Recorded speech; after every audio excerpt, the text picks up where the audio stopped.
Hello guys. आप सभी का स्वागत है एक ही क्लासेज में। और आज हम पढ़ेंगे राजनीति विज्ञान बीए बीएड फर्स्ट ईयर का पाठ 12वां नागरिकता।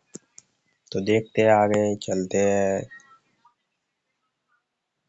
नागरिकता अरस्तू के अनुसार, अरस्तू ने नागरिकता की परिभाषा क्या बताई है। अरस्तू ने कहा है कि एक नागरिक वह है जिसे राज्य के शासन में कुछ भाग प्राप्त हो और जो राज्य द्वारा प्रदान किए गए सम्मान का उपभोग करता हो। ये अरस्तू का कहना है।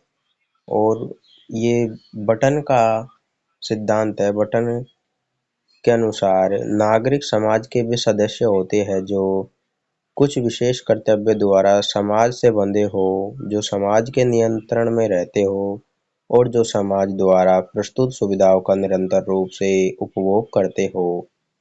ये बटन का कथन है। ये बटन ने नागरिकता की परिभाषा देते हुए बताया है। अतः हम नागरिकता को 3 शर्तों के आधार पर समझ सकते हैं।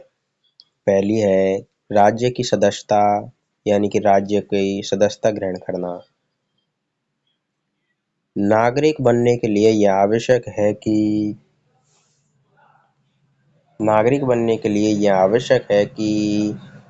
व्यक्ति राज्य का सदस्य हो।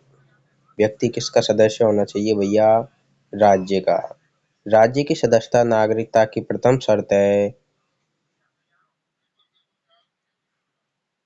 इसके बिना नागरिकता कोई अर्थ नहीं है। मतलब कि राज्य की सदस्यता लेने के बाद ही उस राज्य का नागरिक माना जा सकता है उस व्यक्ति को, वरना उस व्यक्ति को उस राज्य का नागरिक नहीं माना जा सकता। दूसरी शर्त यह है कि राज्य द्वारा सामाजिक और राजनीतिक अधिकार प्रदान करना।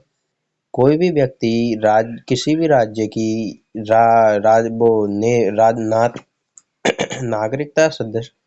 नागरिकता ग्रहण कर लेता है तो उसे सामाजिक और राजनीतिक अधिकार प्रदान किए जाते हैं। जीवन के अधिकार जैसे कुछ सामान्य अधिकार तो राज्य में निवास करने वाले सभी लोगों को प्रदान होते हैं, लेकिन इसके अतिरिक्त कुछ नागरिक और राजनीतिक अधिकार भी होते हैं जो राज्य के द्वारा केवल अपने नागरिकों को ही प्रदान किए जाते हैं। जैसे विचार और भाषण की स्वतंत्रता, सम्मेलन और संगठन का अधिकार, जैसे संपत्ति का अधिकार, मताधिकार आदि इस प्रकार के विशेष अधिकारों के लिए उदाहरण है। मतलब कि राज्य की नागरिकता कोई व्यक्ति ग्रहण कर लेता है तो उसे विचार और भाषण की स्वतंत्रता मिल जाती है। वह सम्मेलन कर सकता है, संगठन का अधिकार है उसे संपत्ति का अधिकार हो जाता है और मताधिकार यानी वोट देने का अधिकार हो जाता है। ये नागरिकता के सेकंड पॉइंट राज्य द्वारा सामाजिक और राजनीतिक अधिकार प्रदान करना, यानी कि राज्य के द्वारा सामाजिक और राजनीतिक अधिकार प्रदान करना के उदाहरण है। तीसरा पॉइंट आता है राज्य के प्रति भक्ति। राज्य के प्रति भक्ति किस प्रकार होती है भैया? नागरिक के द्वारा राज्य के कानूनों का पालन करने के अतिरिक्त राज्य के प्रति विशेष भक्ति रखी जानी चाहिए। विशेष भक्ति का आश्रय यही है कि व्यक्ति राज्य के अस्तित्व की रक्षा और उसकी प्रगति के लिए सदैव ही सहर्ष प्रत्येक प्रकार का प्रयोग करने को तत्पर रहे। मतलब कि जो भी उस राज्य की नागरिकता ग्रहण करना चाहता है उसे अपने राज्य के प्रति भक्ति करनी। भक्ति का मतलब है उसके लिए जीना मरना चाहिए, उसके लिए कुछ त्याग भी करना चाहिए, उसके लिए सदैव तत्पर रहना चाहिए और उसको राज्य को आगे बढ़ाना चाहिए।